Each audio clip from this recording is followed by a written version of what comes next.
Welcome to northern Laos. Here's one of our epic rice fields, and I wanted to show you today the 13 steps to cultivating rice because I spent a week on a rice farm working, and it is so many steps and such hard work to get to the rice that's on our plate. So, step one, we have to look at the rice from last year. So basically how it works is they use an egg and fresh water, and you put the fresh egg in the water and it should float. So then we take salt inside the water and then the egg should sink. So similar rice, if you put rice in fresh water, it'll all float. But if you put rice in the salt water, then the good stuff will fall to the bottom. So we clear the top rice off of the water and take the bottom, and that's what we use to plant this year's crop. So step number 2 is taking those little rice seedlings and planting them in your first plot. So it's a bunch of rice that has just been sprinkled on top of the soil, and then we use water to make sure that water's like right above where we put the seeds, and it plants for 25 days and it grows.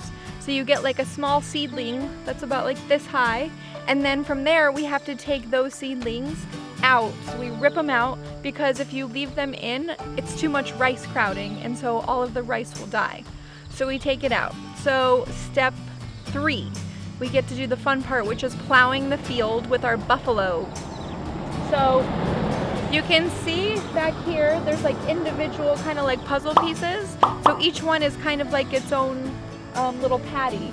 So we'll take a buffalo and we'll plow for about 4 hours a day. There's like these cool sharp plows that you put on the back of the buffalo, and you, in order to steer the buffalo, you say hui hui, and that means go go. And if you want to stop them, you say yo yo, and that stops the buffalo. So experienced farmers can do this. They can plow all by themselves by just controlling the plow and the buffalo. Step 4 is taking the seedlings that you've planted, so all of those that you ripped out, and you take like 4 seedlings in your hand and you get down in the paddy, which you flood with water, and then you put your seedlings in like in a line position. So 25 centimeters apart, and so that's really like the classic rice fields that we see. That's the kind of what we're looking at. Then step 5, so we need to let it grow. So we let it grow for like 4 months, and in the meantime you need to weed it and give it care and love. So if you find weeds inside your rice, you basically rip them out and then tie them in a knot, and then we stomp them into the mud. So it kind of turns into compost because there's no oxygen reaching it. And then with that, we also monitor the water levels in the paddy. So you want to make sure that there's enough water so that it's high enough but not too low so that the rice doesn't drown. And the way this works, it's a really cool system farmers have created where each paddy is interconnected with these little tubes, and they basically take the water from the top and they flood it all the way to the bottom. So if one in the middle is too high or low, they'll use the tubes to let water in or stop it with mud. So it's actually pretty sophisticated. So moving on to step 6. Our rice has grown. It's awesome. It's been 4 months. It's gone from this beautiful green and it turns into a really pretty yellow. So it's kind of like wheat, and they call it pregnant rice. So the rice has grown up, it's got its stalks and all the little rice grains are on it, and it's time to sickle it. So we have these tools that's really cool. All of the rice farmers that I have met have made their own out of like barbed, like rhubarb? No, rhubarb is something you eat. Barb metal. They make it out of barb metal and blacksmith. So they've like beat it and then they sharpen it on rocks with water, and it basically is like a hook. So they start to sickle the rice away and create like little rice bundles. And you have to be really careful not to cut yourself. So there's a whole technique when you're cutting the rice, you cut away, and then it's cool. You can actually use the rice itself to tie a bundle. And then you collect all your bundles, and now it's time to bring those into the hut, kind of like one of these, and this is where they'll start to dry it. So drying, step 7. So you're drying for like 3 days in the sun, and then after you're drying, you have to separate the big stalk from the actual little grains of rice that we know. So it's pretty cool. You take these 2 sticks connected by a rope that usually look like, is it nunchucks? I think it's nunchucks that usually like throw at people, but you're not doing it this time. You take it and you bundle it around your big rice bundles, and then you take it and you start whacking it.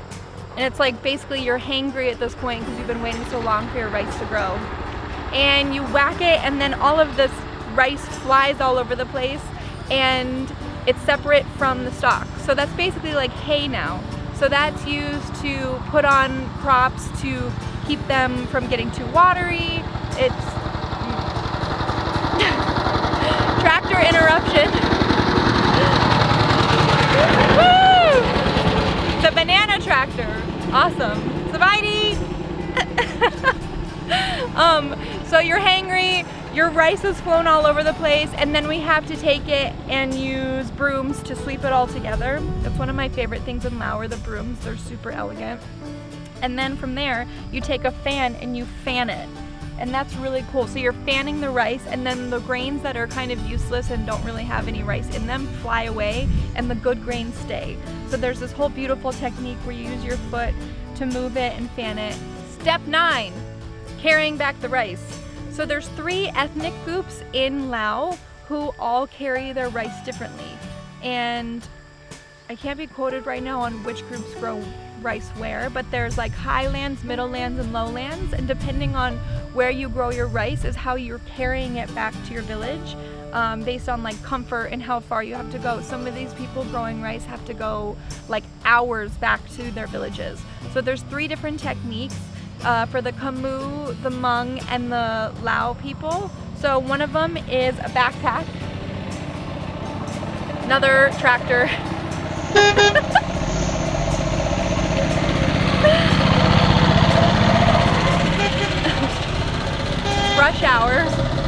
Rush hour in Laos. So one of them is a backpack, kind of like we know in the West. It's just like a big bucket that's got straps, and you put the rice inside. Another one is kind of like a backpack with a lid, and it goes over your head, so you're carrying it from your head behind you. And then another one is pretty cool. It's just like a stick that you go over your shoulder, and then there's 2 baskets that are weighted on both sides from the stick, and you have to walk. They call it sexy lady walk when you walk so it doesn't spill. So those are the 3 ways you carry it back. And then the fun process of dehusking starts. Step 10, dehusking the rice from the husk and the grain. So this part totally blew my mind when I was at this rice field. It's basically, to me, it looks straight out of the Flintstones.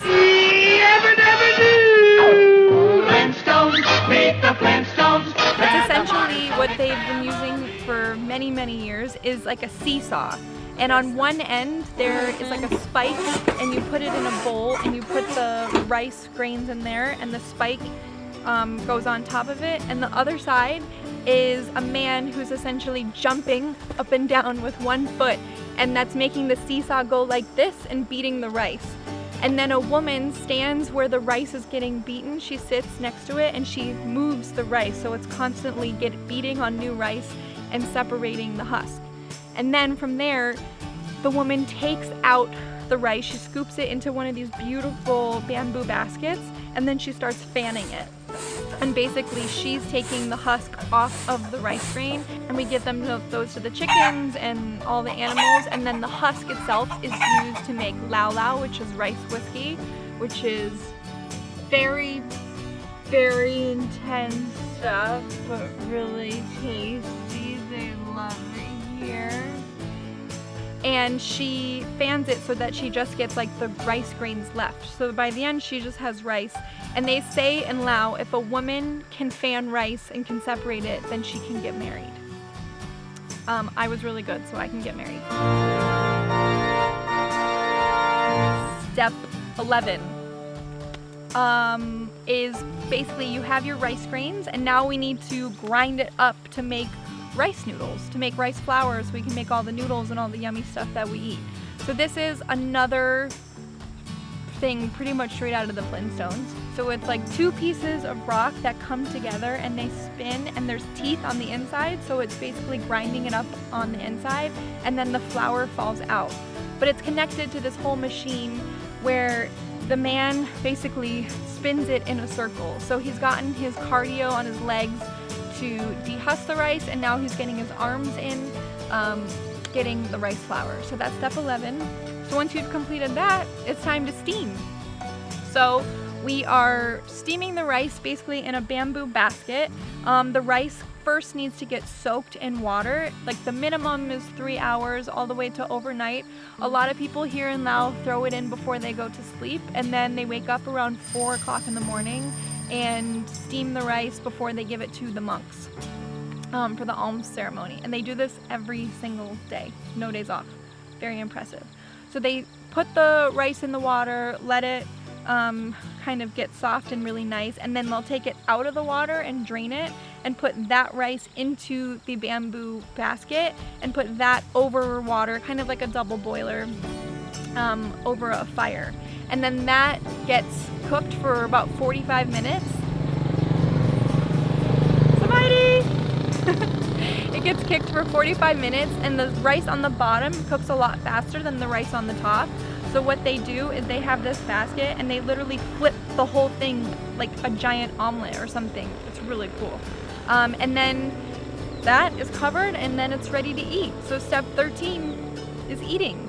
And I've had so much rice here. It's awesome. This is also for steamed rice. Cooked white rice, as we know, it actually gets put in the water, but this is steamed rice. So that is the 13 steps to getting rice on our plates. It amazes me now that I've worked on this farm. I have so much respect for rice. Love it. Enjoy. See you next time.